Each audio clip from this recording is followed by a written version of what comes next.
ഈശോ മിശിഹായ്ക്ക് സ്തുതിയായിരിക്കട്ടെ. ഞാൻ മാണിപ്പറമ്പിലച്ചൻ. മരിയൻ ധ്യാനം 168 എപ്പിസോഡ്. തിരുവചന ജപമാലയിലും സാധാരണ ജപമാലയിലും നമ്മൾ ചൊല്ലുന്ന മറ്റൊരു പ്രാർത്ഥനയാണ് തൃത്വസ്തുതി.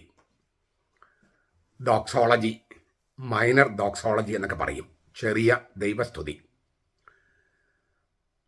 പിതാവിനും പുത്രനും പരിശുദ്ധാത്മാവിനും സ്തുതി, ആദിയിലെ പോലെ ഇപ്പോഴും എപ്പോഴും എന്നേക്കും ആമേൻ. അതാണ് നമ്മൾ മലയാളത്തിൽ ചൊല്ലുന്നത്.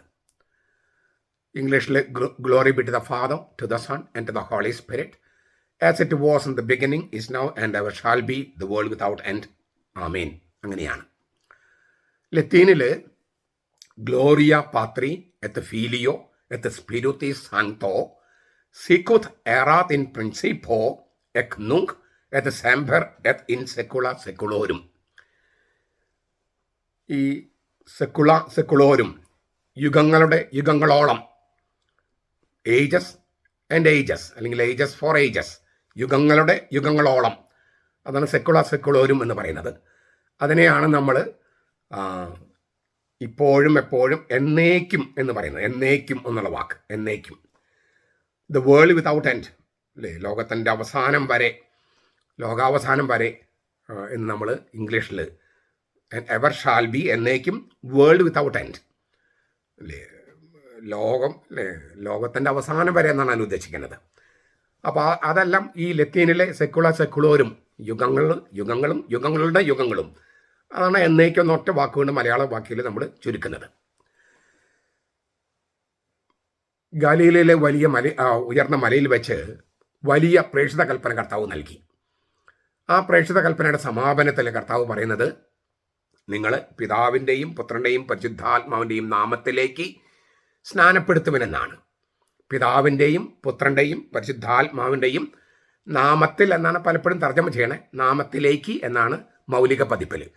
അപ്പോൾ പിതാവിൻ്റെയും പുത്രൻ്റെയും പരിശുദ്ധാത്മാവിൻ്റെയും നാമത്തിലേക്ക് സ്നാനപ്പെടുത്തുവിൻ. നാമത്തിലേക്കാണ്, അല്ലെങ്കിൽ വെള്ളത്തിലേക്കല്ല സ്നാനപ്പെടുത്തണേ. വെള്ളം പരിശുദ്ധാത്മാവിൻ്റെ പ്രതീകമാണ്. പരിശുദ്ധാത്മാവിൻ്റെ ആ അടയാളം വെള്ളം ഉപയോഗിച്ച് പിതാവിൻ്റെയും പുത്രൻ്റെയും പരിശുദ്ധാത്മാവിൻ്റെയും നാമത്തിലേക്ക്, പഴയ നിയമത്തിൽ യാഹ്വേ എന്ന ആളാണ്, യാഹ്വേ എന്ന പേരാണ് ഈ നാമം എന്ന് പറയുന്നത്. പുതിയ നിയമത്തിൽ യേശു എന്ന് പറഞ്ഞ ആളാണ്. അപ്പോൾ ആ ആളിലേക്കാണ് സ്നാനപ്പെടുത്തുന്നത്. അതിന് ഞാൻ സ്ഥിരമായി പറയുന്നൊരു സംഗതിയാണ്, കർത്താവിൻ്റെ ഈ പിളർന്ന് പോയ പാർശ്വത്തിലേക്ക്, തുറന്നു കിടക്കുന്ന പാർശ്വത്തിലേക്ക് അവിടെ നിന്നൊഴുകിയ ജീവജലത്താലും അവിടെ നിന്നൊഴുകിയ ജീവരക്തത്താലും ഒട്ടിച്ച് ചേർക്കപ്പെടുന്നതാണ് മാമോദീസ, അല്ലെങ്കിൽ ക്രിസ്തീയ ജീവിതം. അപ്പോൾ ആ നാമത്തിലെ, ആ പിതാവിൻ്റെയും പുത്രൻ്റെയും പരിശുദ്ധാത്മാവിൻ്റെയും നാമത്തിലേക്ക്, അതാണ് ഈ തൃത്വസ്തുതിയുടെ ഉത്ഭവത്തിൻ്റെ ഒരു തിരുവചനം. മറ്റൊന്ന്, ഇത് മത്തായിയുടെ സുവിശേഷം 28 അധ്യായത്തിലാണ് ഈ പറഞ്ഞ സംഗതി, 19 വാക്യം, 28-19. മറ്റൊന്ന് വെളിപാട് പുസ്തകത്തിലെ 4 അധ്യായം 8-9 വാക്യങ്ങളാണ്. 4 ജീവികൾ ഉദ്ഘോഷിച്ചു കൊണ്ടിരുന്നു, എന്നേക്കും ജീവിച്ചിരിക്കുന്നവനും സിംഹാസനത്തിൽ ഇരിക്കുന്നവനുമായവന് മഹത്വവും ബഹുമാനവും സ്തോത്രവും. വെളിപാട് 4 അധ്യായം 8-9 വാക്യങ്ങൾ. അപ്പോൾ 24 പുരോഹിതന്മാരും, ശ്രേഷ്ഠന്മാരും തർജ്ജമ ചെയ്യാറുണ്ട്, അല്ലെങ്കിൽ മൂപ്പന്മാരും തർജ്ജമ ചെയ്യാറുണ്ട്, പുരോഹിതന്മാരാണ്, ഇങ്ങനെ പറഞ്ഞുകൊണ്ടിരുന്നു, ഞങ്ങളുടെ കർത്താവും ദൈവവുമായ അങ്ങ് സർവവും സൃഷ്ടിച്ചവനും എല്ലാം അങ്ങയുടെ ഹിതമനുസരിച്ച് അസ്തിത്വം സ്വീകരിക്കുകയും സൃഷ്ടിക്കപ്പെട്ടതുമാകയാൽ മഹത്വവും ബഹുമാനവും ശക്തിയും കൈക്കൊള്ളാൻ അർഹനാണ്. ഇത് പിതാവായ ദൈവത്തിനെ സ്തുതിക്കുന്ന 2 സ്തുതിപ്പുകളാണ്. ഈ വെളിപാട് 4:8-9 4 അധ്യായം തന്നെ 10-11. ഈ ദൈവപിതാവിന് കൊടുക്കുന്ന അതേ ബഹുമാനവും സ്തുതിയും സ്തോത്രവും യേശു എന്ന ദിവ്യ കുഞ്ഞാടിനും കൊടുക്കുന്നുണ്ട്. വെളിപാട് പുസ്തകം 5 അധ്യായം 13-14 വാക്യങ്ങൾ. സിംഹാസനസ്ഥനും കുഞ്ഞാടിനും എന്നേക്കും സ്തോത്രവും ബഹുമാനവും മഹത്വവും ബലവും ഉണ്ടാകട്ടെ. 4 ജീവികളും ആമേൻ എന്ന് പ്രതിവചിച്ചു. പുരോഹിതന്മാർ വീണ് നമസ്കരിച്ചു. അപ്പോൾ യേശു എന്ന ദിവ്യ കുഞ്ഞാടിനും ദൈവപിതാവിന് കൊടുക്കുന്ന, അല്ലേ, അതേ സ്തോത്രവും ബഹുമാനവും മഹത്വവും ബലവും എന്നേക്കും ഉണ്ടാകട്ടെ. മുമ്പ് 24 ശ്രേഷ്ഠന്മാരും അത് പറഞ്ഞുകൊണ്ടിരുന്നത് പോലെ ഇവിടെ 4 ജീവികളാണ് മറുപടി പറയുന്നത്. ഈ പുരോഹിതന്മാർ, 24 പുരോഹിതന്മാർ വീണ് നമസ്കരിക്കുകയാണ് ദിവ്യ കുഞ്ഞാടിൻ്റെ മുമ്പിൽ. അപ്പോൾ യഹോവ സാക്ഷികൾ ഈശോ ദൈവമല്ല എന്നാണ് അവർ പഠിപ്പിക്കണേ. ഇസ്ലാമിൻ്റെ പ്രത്യയശാസ്ത്രമാണ് അവർ പഠിപ്പിക്കുന്നത് യഹോവ സാക്ഷികൾ. പക്ഷെ വെളിപാട് പുസ്തകം 5:13-14 പറയുന്നത് ദിവ്യകുഞ്ഞാടിന് മുമ്പിലും അവർ വീണ് നമസ്കരിച്ചു. സിംഹാസനത്തിലിരിക്കുന്ന ദൈവപിതാവിനും ദിവ്യകുഞ്ഞാടിനും എന്നേക്കും സ്തോത്രവും ബഹുമാനവും മഹത്വവും ബലവും ഉണ്ടാകട്ടെ എന്നാണ് അവർ പറഞ്ഞത്. അപ്പോൾ ഈ 4 ജീവികളും ആമേൻ എന്ന് പറയുന്നുണ്ട്. അപ്പോൾ ഇങ്ങനെ ഇവിടെയൊക്കെ നോക്കുമ്പോൾ ഈശോയുടെ വായിലെന്ന വാക്കാണ് പിതാവിൻ്റെയും പുത്രൻ്റെയും പരിശുദ്ധാത്മാവിൻ്റെയും നാമത്തിൽ. അപ്പോൾ ഈ തിരുവചനങ്ങളുടെ വെളിച്ചത്തിലാണ് സഭ തൃത്വസ്തുതി ചൊല്ലാൻ തുടങ്ങിയത്. ആദിമസഭ തുടങ്ങിയതാണ്, ഈ അടുത്ത കാലത്ത് തുടങ്ങിയതൊന്നുമല്ല. റോമായിൽ ഹിപ്പോളിറ്റസ് എന്ന് വെച്ചാൽ അദ്ദേഹം 170 ക്രിസ്തുവർഷം 170-235 കാലയളവ് ജീവിച്ചിരുന്ന ആളാണ്. അലക്സാണ്ട്രിയയിലെ ഒരിജൻ 155 അദ്ദേഹത്തിൻ്റെ ജനനം, ക്രിസ്തുവർഷം 253 മരണം. അപ്പോൾ ഇവരെല്ലാം ഈ തിരുവചനങ്ങളുടെ വെളിച്ചത്തിൽ തൃത്വത്തെ സ്തുതിച്ച് പരിശുദ്ധ തൃത്വത്തെ ആരാധിച്ചിരുന്നു. 4-ാം നൂറ്റാണ്ടിലാണ് ഇത് പ്രസിദ്ധമായത്. ദൈവം തൃത്വമാണെന്ന സത്യം നിഷേധിച്ച ആര്യനിസത്തിനെതിരെ ആണ് ഈ തൃത്വസ്തുതി കുറേ കൂടി ലോകപ്രിയത ആർജിച്ചു, പ്രസിദ്ധമായി. യാമപ്രാർത്ഥനയിലും ഇത് ചൊല്ലാൻ തുടങ്ങി. ആദിയിലെ പോലെ എന്നുള്ളത് ഈ as it was in the beginning, അത് പാശ്ചാത്യ സഭയിലാണ് ആദ്യം ഉപയോഗിച്ച് തുടങ്ങിയത്. പൗരത്യ സഭകളിൽ ഇപ്പോഴും എപ്പോഴും ലോകാവസാനം വരെയും എന്നാണ് പൗരത്യ സഭകളിൽ ഉണ്ടായിരുന്നത്. ഇപ്പോൾ ഇതെല്ലാം ഞാൻ നേരത്തെ പറഞ്ഞല്ലോ, സെക്കുളോരും എന്നുള്ള യുഗങ്ങളോളം എന്നുള്ളത് ഒരിക്കലും അവസാനിക്കാത്തത് എന്ന അർത്ഥത്തിലൊക്കെയാണ് അത് ഉപയോഗിച്ച് തുടങ്ങിയത്. ഈ തൃത്വസ്തുതിയിൽ വളരെ പ്രധാനപ്പെട്ട 2 കാര്യങ്ങളുണ്ട്. വളരെ പ്രധാനപ്പെട്ട 2 കാര്യങ്ങൾ, അല്ലെങ്കിൽ 3 കാര്യങ്ങൾ.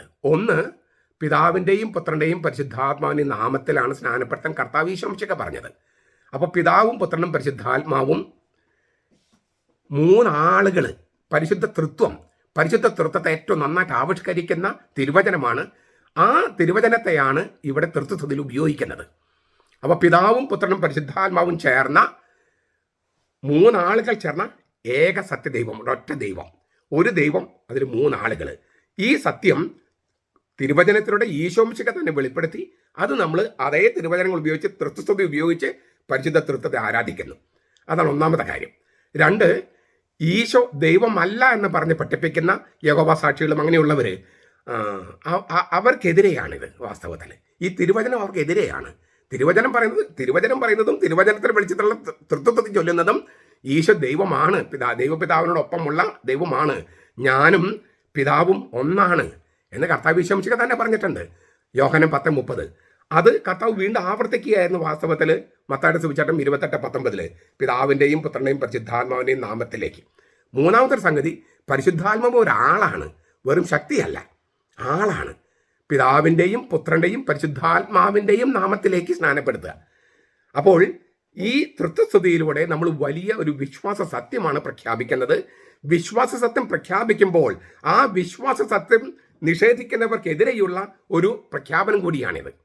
നമ്മൾ എന്താണ് വിശ്വസിക്കുന്നത് അതാണ് പ്രാർത്ഥിക്കുന്നത്, എന്താണ് പ്രാർത്ഥിക്കുന്നത് അതാണ് വിശ്വസിക്കുന്നത്.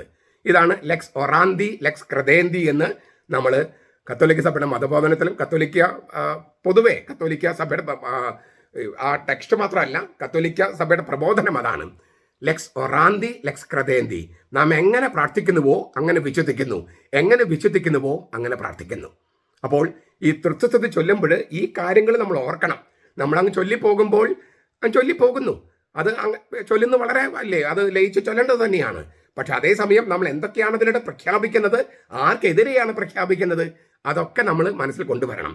അവർക്കെതിരെ പ്രഖ്യാപിക്കുമ്പോൾ അവരോട് ദേഷ്യമുള്ളതുകൊണ്ടോ വൈരാഗ്യമുള്ളതുകൊണ്ടോ ഒന്നുമല്ല. അവർ വിശ്വാസ സത്യത്തെ നിഷേധിക്കുന്നവരാണ്. അവരാ വിശ്വാസ സത്യത്തിലേക്ക് തിരിച്ചു വരേണ്ടതുണ്ട്. അവരുടെ അബദ്ധ സിദ്ധാന്തങ്ങളിൽ നമ്മൾ പോകാനും പാടില്ല. ഇതെല്ലാം ചേർത്തിട്ടാണ് നമ്മൾ ഈ ജപമാലയിൽ തൃത്വസ്തുതി ചൊല്ലുന്നത്. ജപമാലയിൽ മാത്രമല്ല, അതിന് പുറത്ത് നമ്മൾ ചൊല്ലുന്നതും ഈ ലക്ഷ്യങ്ങളോട് കൂടിയാണ്. പിതാവായ ദൈവത്തെയും പുത്രനെയും പരിശുദ്ധാത്മാവിനെയും നമ്മൾ സ്തുതിക്കുകയാണ്. പിതാവിനും പുത്രനും പരിശുദ്ധാത്മാവിനും സ്തുതി, ആദിയിലെ പോലെ ഇപ്പോഴും എപ്പോഴും എന്നേക്കും ആമേൻ. അപ്പോൾ പിതാവായ ദൈവത്തെയും പുത്രൻ തമ്പുരാനെയും പരിശുദ്ധാത്മാവിനെയും സ്തുതിക്കുമ്പോൾ നമ്മൾ ഏക ദൈവത്തിൽ വിശ്വസിക്കുന്നെങ്കിലും ആ ഏക ദൈവത്തിൽ 3 ആളുകളുണ്ടെന്ന കാര്യവും 3 ആളുകളും തുല്യരാണെന്ന കാര്യവും പരിശുദ്ധാത്മാവ് ആളാണെന്ന കാര്യവും ഒക്കെ ഇതിലൂടെ പ്രഖ്യാപിക്കുകയാണ്. ഇതിനെതിരെ നിൽക്കുന്നവരെ മാനസാന്തരപ്പെടണമെന്ന് നമുക്കൊരാഗ്രഹമുണ്ട്. അവർ വിശ്വസിച്ചാലും ഇല്ലെങ്കിലും ഞങ്ങൾ ഇതാണ് വിശ്വസിക്കുന്നത് എന്ന് ഒരു ഉറക്ക പ്രഖ്യാപനമുണ്ട്, ഒരു പ്രാർത്ഥനയുണ്ട്. അപ്പോൾ പ്രാർത്ഥന വിശ്വാസ പ്രഖ്യാപനമാണ്, വിശ്വാസത്തിൻ്റെ പ്രകാശനമാണ് പ്രാർത്ഥന. ഇത് രണ്ടും നമുക്ക് ഓർത്തുകൊണ്ട് ഇനി നമ്മൾ ചൊല്ലുമ്പോൾ ഇതും കൂടി ഓർത്തുകൊണ്ട് ചൊല്ലാനായിട്ട് നമുക്ക് സാധിക്കട്ടെ. ഇത് മറ്റുള്ളവർ പറഞ്ഞു കൊടുക്കാനും നമുക്ക് കഴിയട്ടെ. നമ്മുടെ കർത്താവ് ഈശോ മിശിഹായുടെ കൃപയും പിതാവായ ദൈവത്തിൻ്റെ സ്നേഹവും പരിശുദ്ധാത്മാവിൻ്റെ സഹവാസവും നാം എല്ലാവരോടും കൂടി ഉണ്ടായിരിക്കട്ടെ, ഇപ്പോഴും എപ്പോഴും എന്നേക്കും. ആമേൻ.